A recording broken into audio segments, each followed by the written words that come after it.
The stars looked different when you knew something was coming toward you from them. Commander Daniel Hayes stood at the observation window of the civilian vessel Unity and watched the distant points of light with a mix of hope and worry. Somewhere out there, beyond the edge of human space, the Vrexian Empire was sending its representatives to meet humanity for the first time. This was supposed to be a good thing.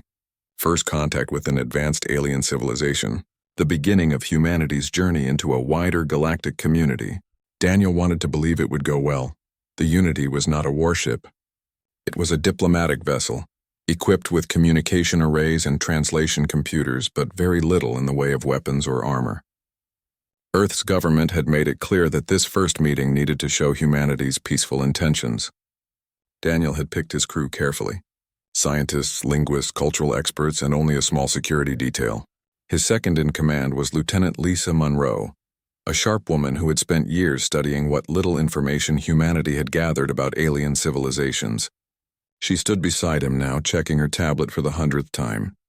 "They should be here in 20 minutes, Lisa said quietly. Her voice carried tension that matched what Daniel felt.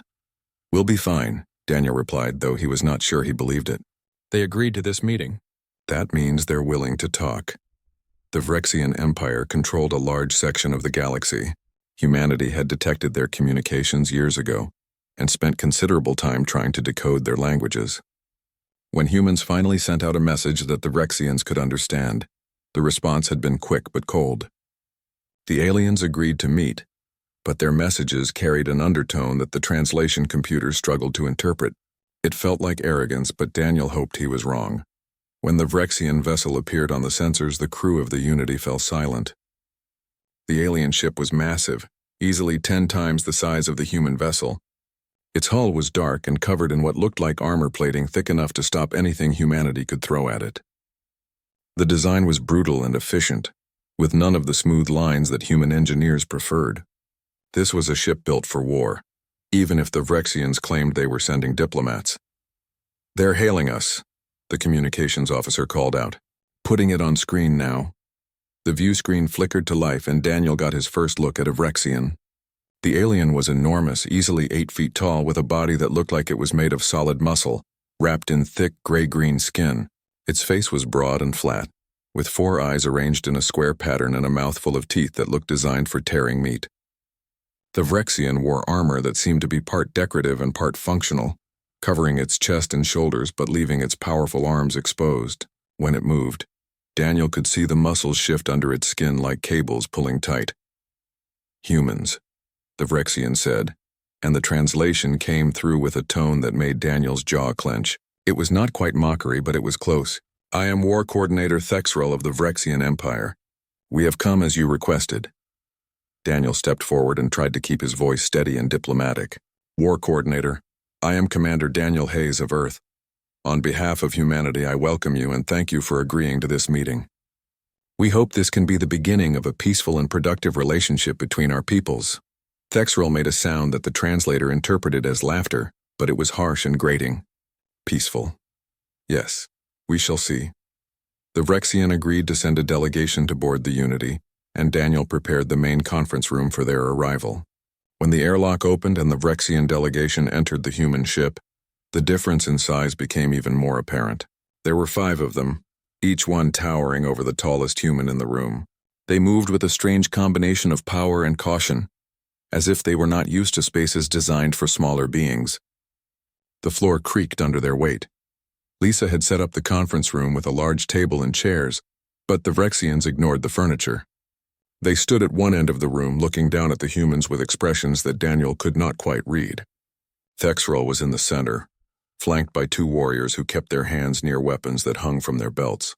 The other 2 Vrexians appeared to be advisors of some kind, thinner than the warriors but still far larger than any human. "Let us speak plainly," Thexrel said, its 4 eyes fixing on Daniel. "You humans wish to trade with the Empire. You wish to travel through our territory. You wish to be recognized as equals." The alien paused and its mouth pulled back in what might have been a smile. "But you are not equals. Look at you, small, weak, soft." Daniel felt anger rise in his chest, but he forced it down. "We may be different from you physically, but humanity has achieved much. We have science, art, culture, and the ability to reason and negotiate. Surely those qualities matter more than physical strength. One of the Vrexian warriors moved suddenly, crossing the room in 3 massive strides. It grabbed the back of one of the metal chairs and lifted it with one hand. Then with casual ease it crushed the chair's frame, bending the steel until it folded in on itself. The screech of metal filled the room. The warrior tossed the ruined chair aside and looked at the humans as if daring them to be impressed. Strength matters, Thexerel said. In this galaxy the strong rule and the weak serve or die. Your kind evolved on a gentle world. Weak gravity, soft prey. No real predators to test you. We Vrexians come from Vrexus Prime, where the gravity is 3 times what you experience on Earth. Every species in the Empire comes from worlds that made them strong. You are prey animals that learn to use tools. Nothing more. Lisa spoke up, her voice tight with controlled anger.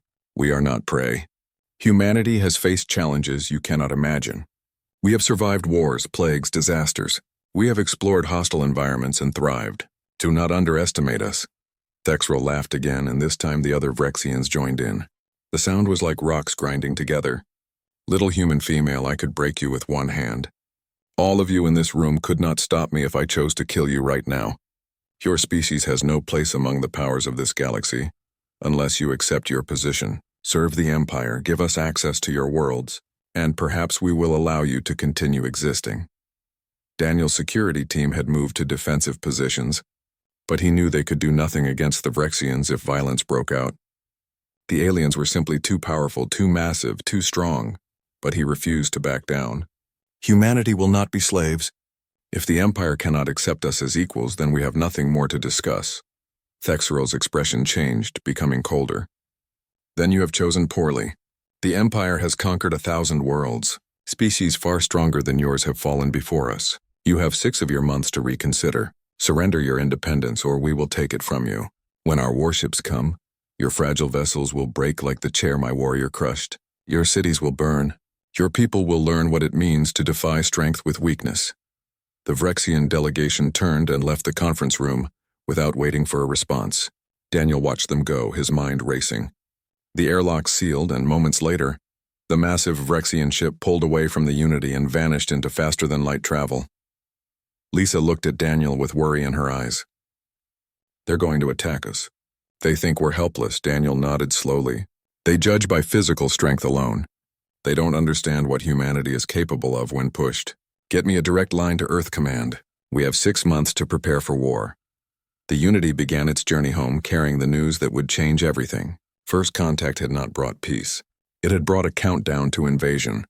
And somewhere in the depths of space, the Vrexian Empire was already preparing its fleets, confident that crushing humanity would be as easy as crushing a steel chair. They had no idea how wrong they were. 6 months passed faster than anyone wanted. Earth's military had worked around the clock to prepare defenses, but everyone knew the truth. Humanity's weapons were designed to fight other humans, not aliens with ships built like flying fortresses.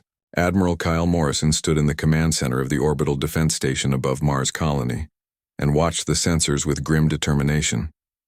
The Vrexian fleet had arrived exactly on schedule, dropping out of faster-than-light travel at the edge of the solar system like a dark tide rolling in.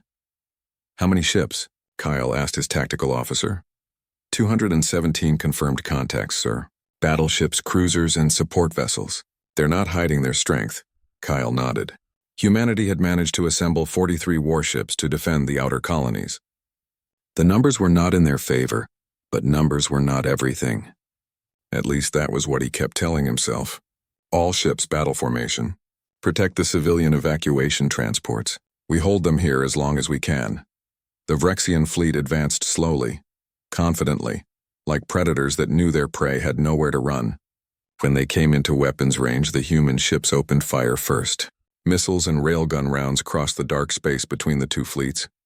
And for a moment, Kyle felt a spark of hope as he watched the impacts light up his tactical display. Then the sensor readings came back and the hope died. The Vrexian armor was absorbing the hits. Some ships showed minor damage, but nothing that would stop them. They're returning fire, the tactical officer warned. The Vrexian weapons were different from anything humanity had faced. Energy beams that cut through ship hulls like they were made of paper. Explosive rounds that detonated with enough force to crack a destroyer in half. Within the first 10 minutes of combat, humanity lost 6 ships. The Vrexians lost none. Captain Lisa Monroe commanded the destroyer Valiant, one of the newest ships in the human fleet. She had been at that first meeting with the Vrexians 6 months ago, and she had spent every day since then preparing for this moment. Her ship was faster than most, built for quick strikes rather than prolonged battles. When the Vrexian line advanced, Lisa saw an opening. "Take us through that gap between their cruisers," she ordered. "All power to engines. We're going to get close." Her crew looked at her like she was insane, but they followed orders. The Valiant shot forward, weaving between Vrexian fire, moving so fast that the larger alien ships could not track it properly. Lisa's plan was simple. If human weapons could not penetrate Vrexian armor at range, maybe they would work better up close. Her ship dove under a Vrexian battleship, close enough that she could see the details of its hull through the view screen. Then she fired everything she had. At point-blank range, the railguns did better. Armor plating cracked, hull breaches opened, but even as the Valiant scored hits, the Vrexian ship was still functional, still fighting. And now it knew where Lisa was. The battleship rolled, bringing its weapons to bear. Lisa tried to pull away, but a beam weapon caught the Valiant across its engine section. Explosions rippled through the ship. Power failed. Emergency lights flickered on. "Hull breaches on decks 3 through 7, her second officer reported. "We've lost main engines and weapons. Life support is holding, but we're dead in space." Lisa hit the ship-wide intercom. "All hands prepare for boarding. They're going to try to take the ship. Grab whatever weapons you can and get ready to fight." She was right. Within minutes, Vrexian boarding pods attached to the Valiant's hull like leeches. Cutting torches burned through the armor, and then the aliens were inside. Lisa grabbed a rifle and headed toward the breach points with her security team. Lieutenant Jake Patterson was with her, a young officer who had never seen real combat before today. His hands were shaking, but his eyes were determined. They met the Vrexians in a corridor near the ship's engineering section. 3 of the massive aliens came through the breach, each one wearing armored suits and carrying weapons that looked like they could punch through tank armor. Lisa and her team opened fire immediately.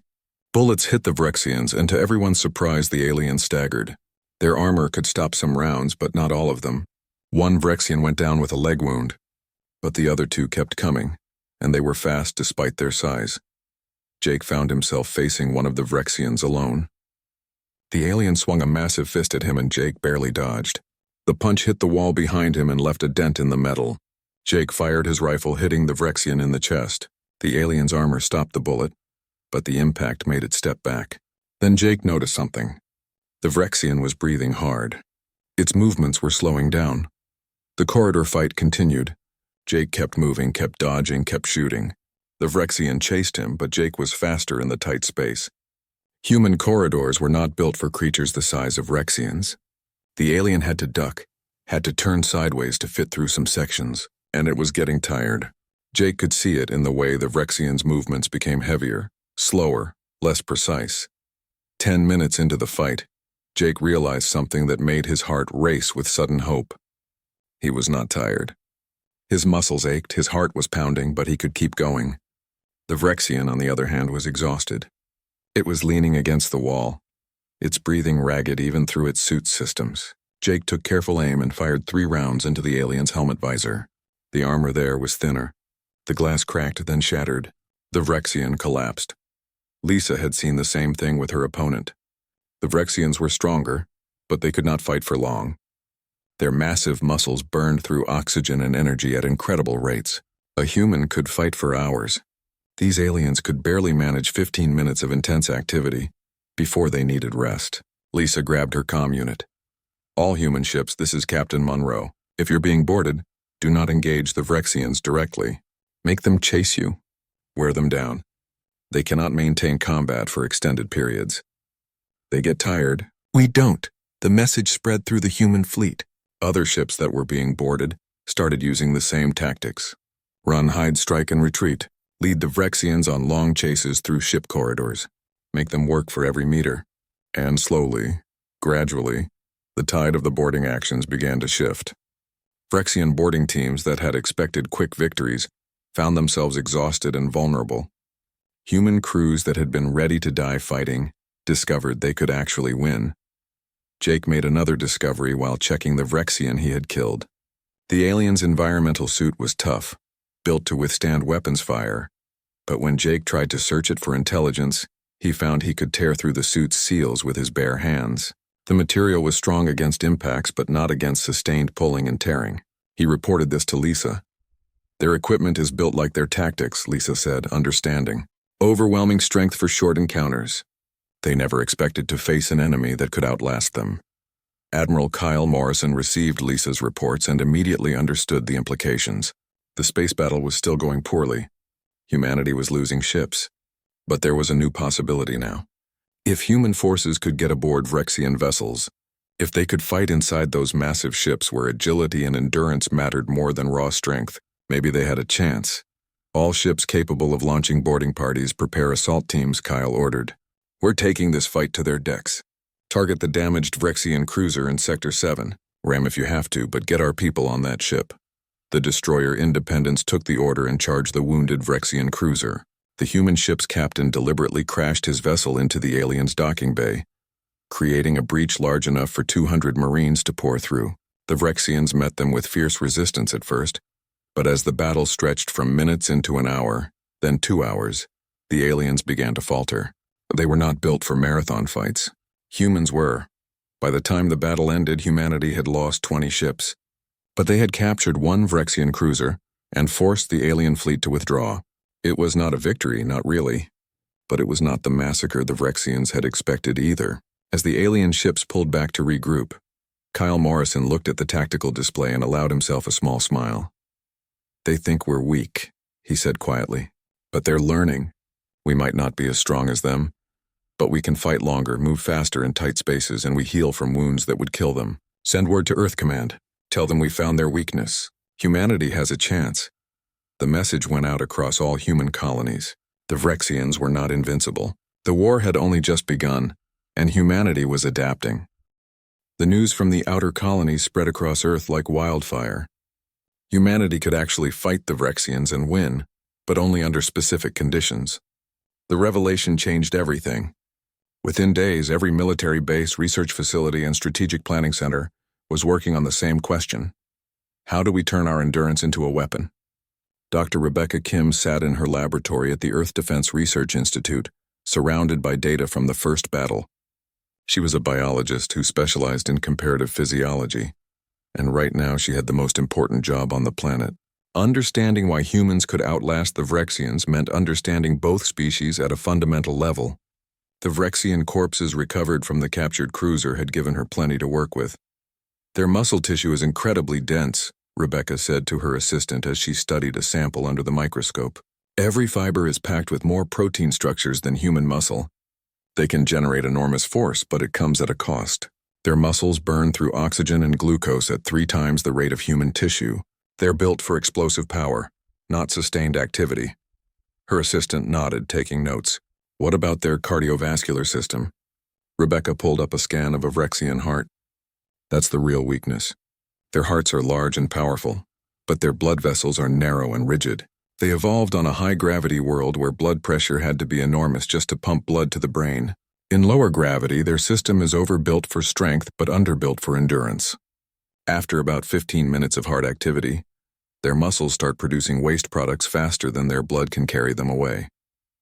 They basically poison themselves with their own metabolism." She pulled up a comparison chart showing human cardiovascular systems. "Humans evolved on a world with moderate gravity.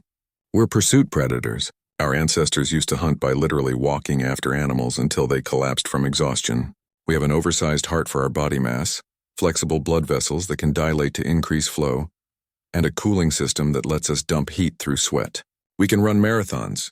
Vrexians can barely sprint for a quarter mile before they need to rest." General Brandon Cole arrived at the laboratory an hour later. He was a career military man who had spent 30 years preparing for wars against other humans. Now he needed to reinvent warfare for an enemy that was physically superior, but metabolically inferior. Rebecca's research was going to be the foundation of humanity's new strategy. "Dr. Kim, I need practical applications," Brandon said without preamble. "How do we weaponize our endurance?" Rebecca had been expecting this question. She pulled up a presentation on her computer. "We change everything about how we fight. Traditional military doctrine says you mass your forces and hit the enemy hard. That plays to Vrexian strengths. Instead, we need to do the opposite. Small teams, constant harassment, prolonged engagements. We make them chase us. We make them work. We turn every battle into a marathon that they cannot win. Brandon studied the data. Boarding actions, exactly. Their ships are massive and heavily armored. We cannot beat them in ship-to-ship combat, but if we can get our people inside their vessels, the advantage shifts to us. Those ships are built for creatures that mass 300 pounds and stand 8 feet tall. The corridors are wide, the ceilings are high, and there are maintenance tunnels and access shafts that Vrexians cannot fit through, but humans can. We can disappear into their own ships and destroy them from within. Brandon made a decision. I'm authorizing a new special operations program. We'll train teams specifically for ship infiltration and sabotage. What else do we need to know? Rebecca switched to another slide. Temperature tolerance. Vrexians come from a cold world.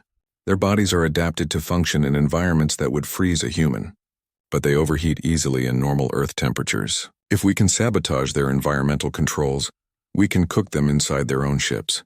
Also, their healing factor is almost non-existent compared to humans. A wound that a human could recover from in weeks would take a Vrexian months to heal, if it heals at all. We're actually more durable than they are in the long term. The general left the laboratory with a plan forming in his mind. Within a week, training facilities across Earth and its colonies were being retooled for a new kind of soldier. The first experimental unit was formed at a base in Colorado. Sergeant Amy Rodriguez was chosen to lead it. Amy was not the strongest soldier in the military, not the fastest, and not the best shot. What made her special was her endurance. She held the record for the longest sustained combat simulation in military history. 16 hours of continuous fighting without rest. When General Cole explained what he needed, Amy understood immediately. "You want us to be like wolves hunting elk," she said. "We don't try to overpower them. We just chase them until they drop." "Exactly," Brandon confirmed. "Your team will train for extended operations in hostile environments. Low oxygen, extreme temperatures, prolonged combat. You need to be able to fight for hours while sabotaging enemy systems. Can you do it?" Amy looked at the other soldiers who had been selected for her squad. Corporal Ryan Mitchell, a combat engineer who could take apart almost any machine. Private Nicole Stevens, small and quick, perfect for tight spaces. Private First Class Kevin Larson, a medic who could keep people fighting through injuries that would sideline normal soldiers. They were all endurance specialists, people who did not know how to quit. "We can do it," Amy said. Training began immediately. The team practiced in ships that had been modified to simulate Vrexian vessel interiors. They learned to navigate through large corridors while avoiding direct confrontation. They practiced sabotaging power systems, life support, and navigation controls. Most importantly, they trained to fight for extended periods in conditions that would exhaust anyone else. Ryan became an expert at identifying critical systems in Vrexian ship designs. Their power conduits are heavily shielded against weapons fire, but the physical casings are just metal. If you can get to them with hand tools or even bare hands, you can tear them open. Their ships are built to resist external attacks, not internal sabotage. Nicole specialized in infiltration routes. She spent hours mapping the maintenance tunnels and access shafts in captured Vrexian vessels. They have entire sections of their ships that they never use because they're too small for their bodies. We can move through their vessels completely unseen. Kevin focused on keeping the team functional through injuries. Vrexians aim for center mass because that's how they fight each other. But humans can survive wounds to non-critical areas that would put a Vrexian down. We can keep fighting with injuries they cannot imagine recovering from. 3 months after the first battle, Amy's team got their chance to prove the concept. The Vrexians had established a staging ground at Titan Station, one of humanity's outer colonies.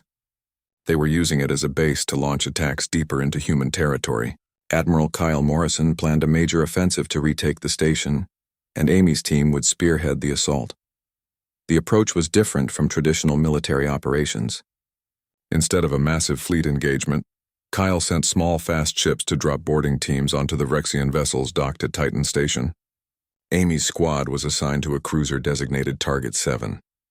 They launched from their transport in a boarding pod, cutting through space in complete silence until they made contact with the enemy hull. Ryan used a plasma torch to cut through the outer armor. It took 20 minutes of careful work, but eventually they had an opening. The team slipped inside the Vrexian ship and found themselves in a storage bay filled with supplies. The air was cold just above freezing, exactly what the Vrexians found comfortable. Environmental controls are 2 decks up, Ryan whispered, checking his tablet. If we can reach them, we can turn this ship into an oven. They moved through the ship like ghosts, using maintenance shafts and cargo passages that the Vrexians never patrolled because their bodies could not fit. Twice they heard Vrexian patrols passing nearby, but the aliens never thought to check the smaller passages. After an hour of careful navigation, they reached the environmental control room. Nicole squeezed through an access panel that led directly into the control room. She disabled the security systems and the rest of the team followed. Ryan went to work on the controls, reprogramming them to gradually increase the temperature throughout the ship. Kevin stood guard at the door while Amy monitored their communications. Temperature rising, Ryan reported. It'll take about 2 hours to reach levels that will incapacitate them. That was when the alarms went off. A Vrexian patrol had found their entry point and realized the ship was compromised. Amy made a quick decision. Ryan, lock those controls so they can't reverse it. Everyone else, we play keep away. Make them chase us through this ship until the heat does our job for us. The team split up, each member taking a different route through the vessel.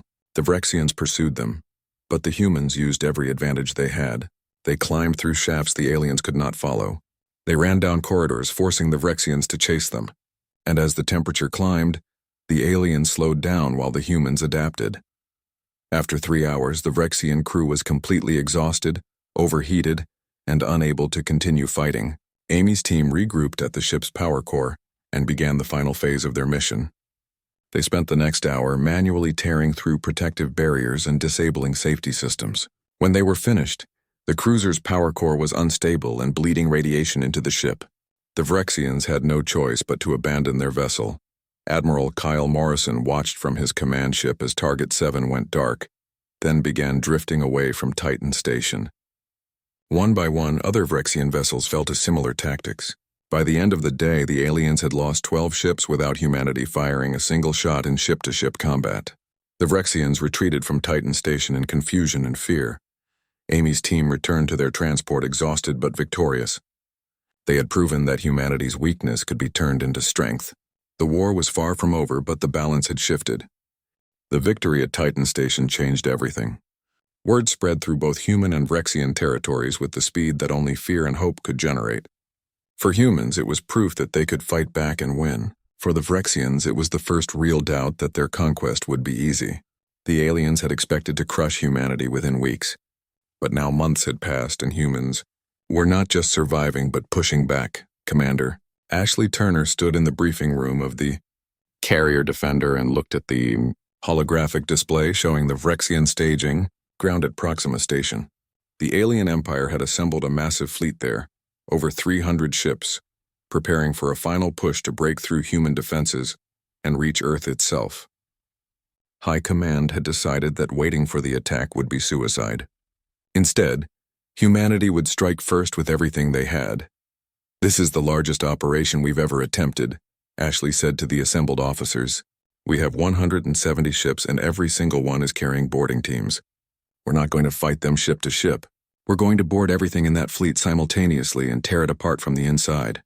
The plan was bold to the point of madness, but everyone in the room understood it was their best chance. The Vrexians still had superior firepower and armor. What they did not have was the ability to defend against hundreds of small human teams infiltrating their vessels at the same time. The meeting ended, and the officers returned to their ships to brief their crews. Humanity was going on the offensive. Private Nathan Cross checked his equipment one more time as the assault shuttle carried him and his partner toward the Vrexian fleet.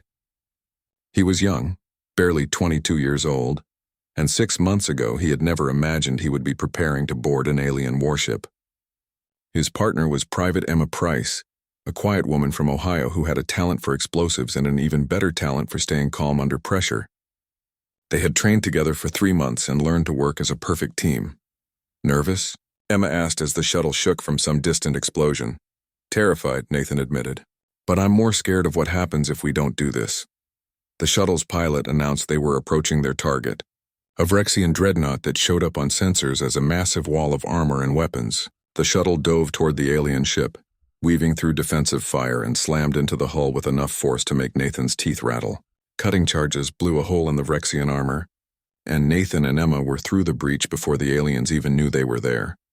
They found themselves in what looked like a cargo hold filled with massive containers stacked 3 stories high. Emergency lights were flashing, and somewhere in the distance alarms were blaring. Emma pulled out her tablet and checked the ship schematics they had stolen from previous boarding actions.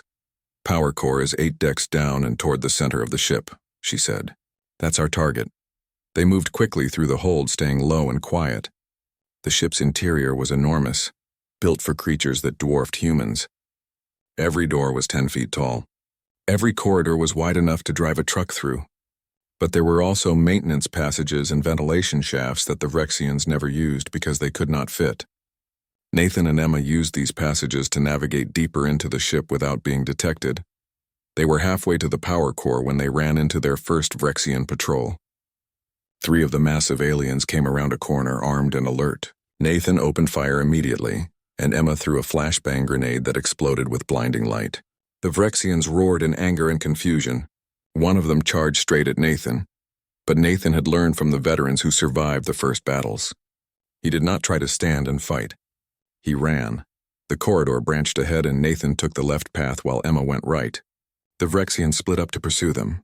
Nathan could hear the alien behind him, its heavy footsteps pounding against the metal floor. He led it on a chase through 3 corridors, up a maintenance ladder and across a catwalk that overlooked a massive engine room. The Vrexian was fast at first, but after 5 minutes of running it was slowing down. After 10 minutes it was stumbling. After 15 minutes it stopped completely, leaning against a wall and gasping for air. Nathan doubled back and found Emma had done the same thing with her pursuer. The 3rd Vrexian had given up the chase and returned to raise the alarm. But Nathan and Emma were already gone, moving through passages the aliens could not follow. They reached the power core section 40 minutes after boarding the ship. What they found was both encouraging and daunting. The power core was a massive cylindrical structure that glowed with blue energy. It was surrounded by 6 layers of protective barriers, each one designed to contain radiation and prevent sabotage. Warning signs in Vrexian script covered every surface. Emma studied the barriers and shook her head. "These are built to withstand weapons fire, explosions, and massive impacts," she said. "But look at how they're constructed. It's all metal plating and physical locks. They never considered someone would try to dismantle them by hand." Nathan looked at the barriers and understood what she meant. They were incredibly strong against sudden force, but they were not designed to resist sustained physical effort. The Vrexians built everything for their own capabilities. Overwhelming strength applied quickly.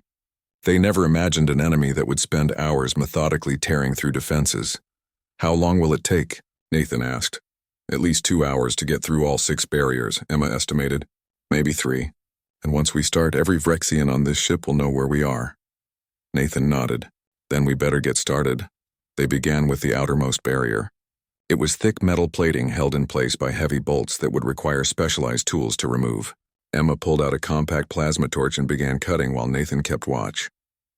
The torch was slow, designed for precision work rather than speed. It took 20 minutes to cut through enough bolts to pry the first plate loose. Then they moved to the next one. Vrexian security forces arrived after 30 minutes. A full squad of 10 warriors came through the main entrance to the power core chamber, weapons ready. Nathan and Emma were behind the first barrier by then, partially protected. The Vrexians opened fire, but their weapons could not penetrate the same barriers that were designed to protect the core. The aliens tried to advance, but Nathan and Emma kept moving, staying behind cover, occasionally firing back to keep the Vrexians honest. The standoff continued.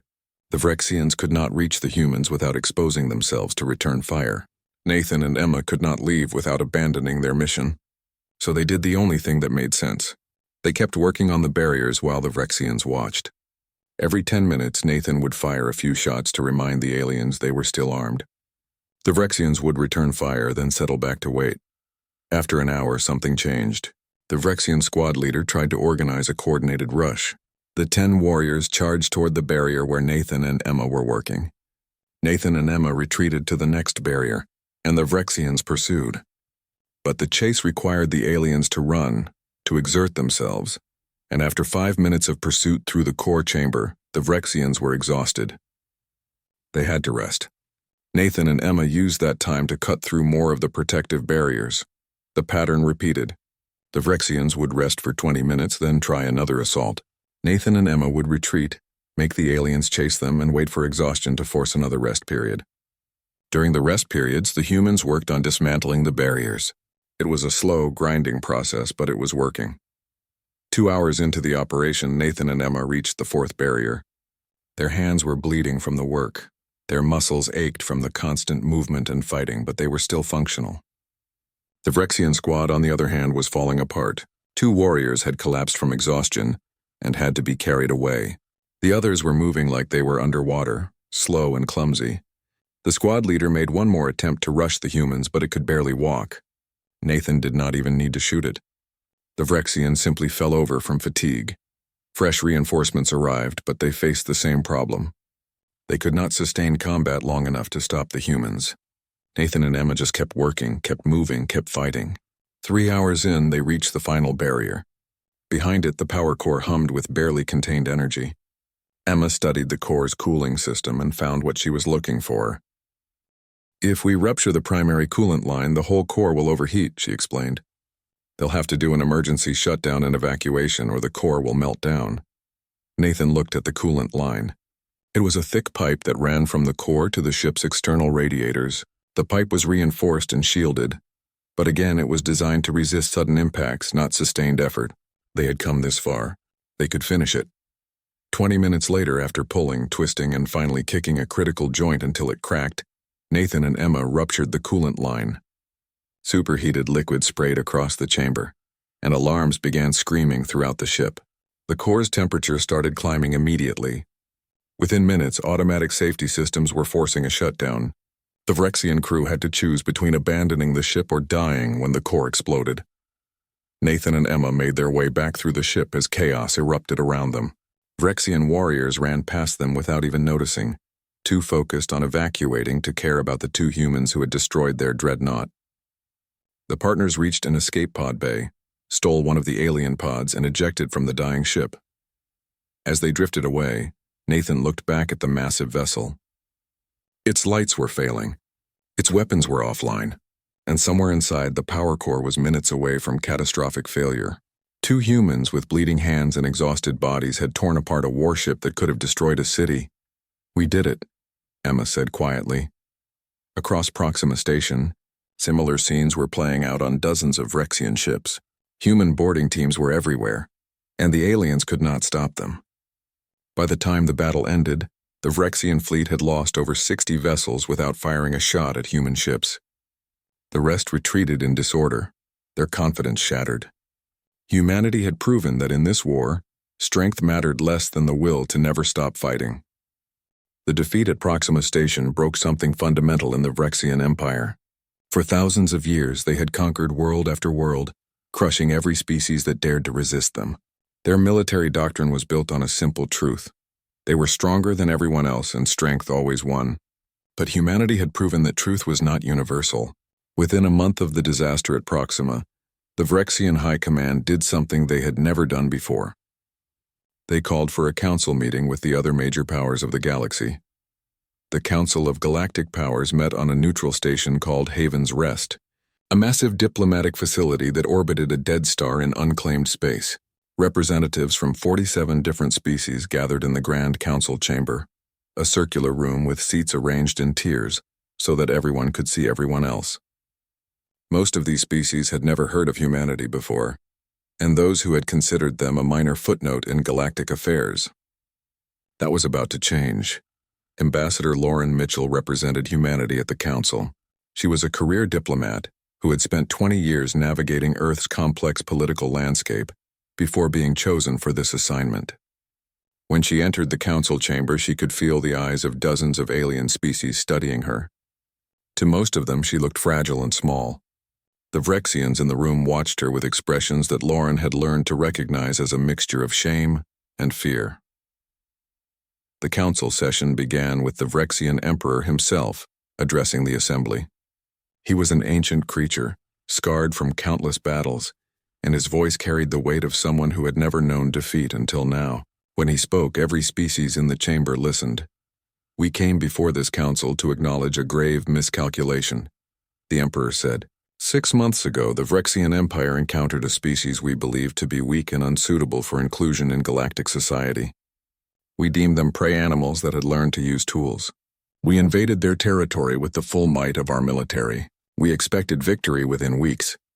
He paused, and the silence in the chamber was absolute. We were wrong. Lauren sat quietly as the Emperor continued. He described the war in terms that were clinical but honest. The initial battles where Vrexian strength seemed unstoppable. The boarding actions where human endurance revealed itself. The gradual realization that every advantage the Vrexians possessed was meaningless in prolonged engagements. The final disaster at Proxima, where 60 warships were disabled or destroyed by boarding teams that the Vrexian crews simply could not stop. We have lost 1/3 of our primary fleet, the Emperor concluded. We have lost territory. We have lost warriors, but most importantly, we have lost our certainty that strength alone determines victory in war. The species known as humanity has taught us that endurance, adaptation, and refusal to surrender can triumph over raw power. We call this council to bear witness and to ensure that our mistake is not repeated by others. The chamber erupted in discussion. Species that had feared Vrexian strength for millennia were trying to process the idea that humans had defeated them. Representatives demanded evidence, testimony, and detailed accounts. The Vrexian Emperor allowed it all. He had brought recordings from ship sensors, testimony from surviving warriors, and even agreed to allow Vrexian officers to speak directly about their experiences. A Vrexian war commander named Drexenol took the floor. He was missing an arm, lost during the evacuation of a dreadnought that humans had sabotaged. His voice was bitter but honest. I commanded a battleship crew of 300 warriors. We were boarded by a team of 12 humans. 12. We should have killed them within minutes. Instead, they disappeared into our own ship, using passages we could not follow. They sabotaged our environmental controls and made us chase them through corridors until my warriors could no longer stand. I watched a single human named Chris Bennett fight for 6 continuous hours. We shot him twice.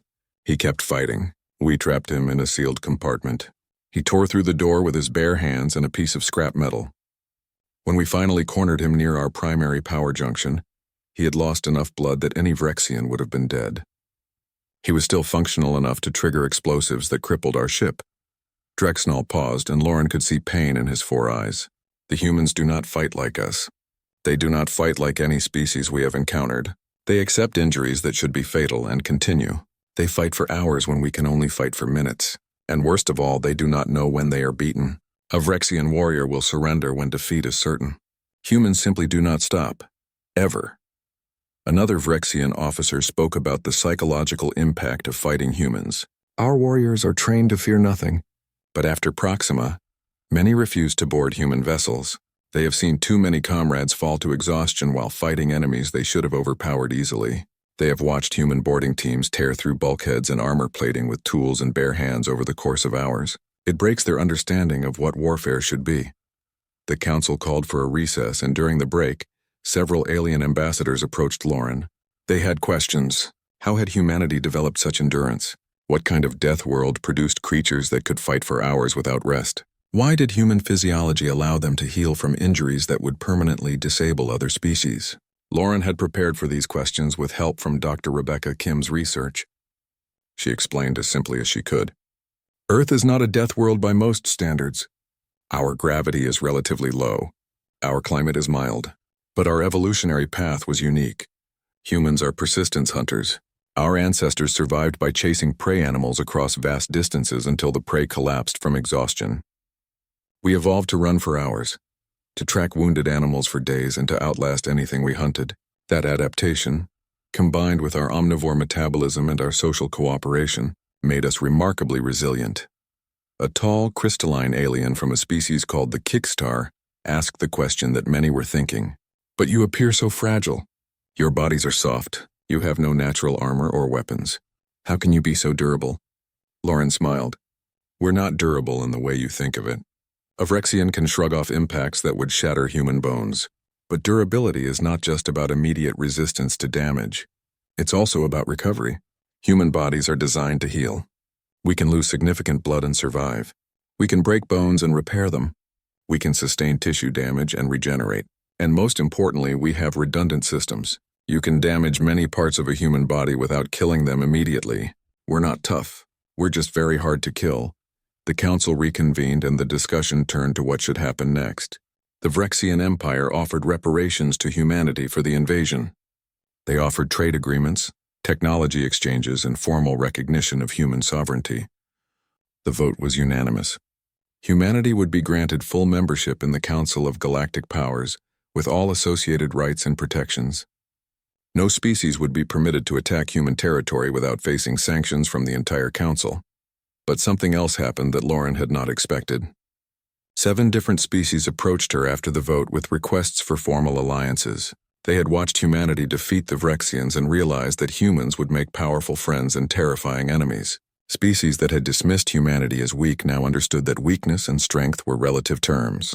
In a galaxy where most species measured power by muscle density and bone thickness, humans had proven that stamina and resilience mattered just as much. Lauren stood before the council one final time to deliver humanity's response. 6 months ago, the Vrexian Empire judged humanity by their standards and found us wanting. They saw our smaller bodies, our lower gravity, our lack of natural weapons, and concluded we were prey. They did not understand that humans evolved as predators in our own right. On Earth, our ancestors hunted animals by walking after them for days until the animals died of exhaustion. We call it persistence hunting. It is not about being faster or stronger than your prey. It is about never stopping, never giving up, never letting the prey rest until it collapses. She paused and looked around the chamber, making eye contact with as many species as possible. The Vrexians thought they were hunting prey when they invaded our space. They did not realize that they had become the prey. Every battle they fought with us was a persistence hunt in reverse. We boarded their ships not to conquer them quickly, but to chase them through corridors until they could not run anymore. We damaged their vessels not with overwhelming firepower, but with hours of sustained effort that their bodies could not match. We turned their own ships into hunting grounds where endurance mattered more than strength. The silence in the chamber was complete. Lauren could see understanding dawning on many faces. The Vrexians called us weak. Then we showed them what human weakness really means. It means we can be hurt but not stopped. It means we can be knocked down but we get back up. It means we can fight for hours while others tire in minutes. They learned that when you judge a species only by immediate physical strength, you might miss the qualities that actually win wars.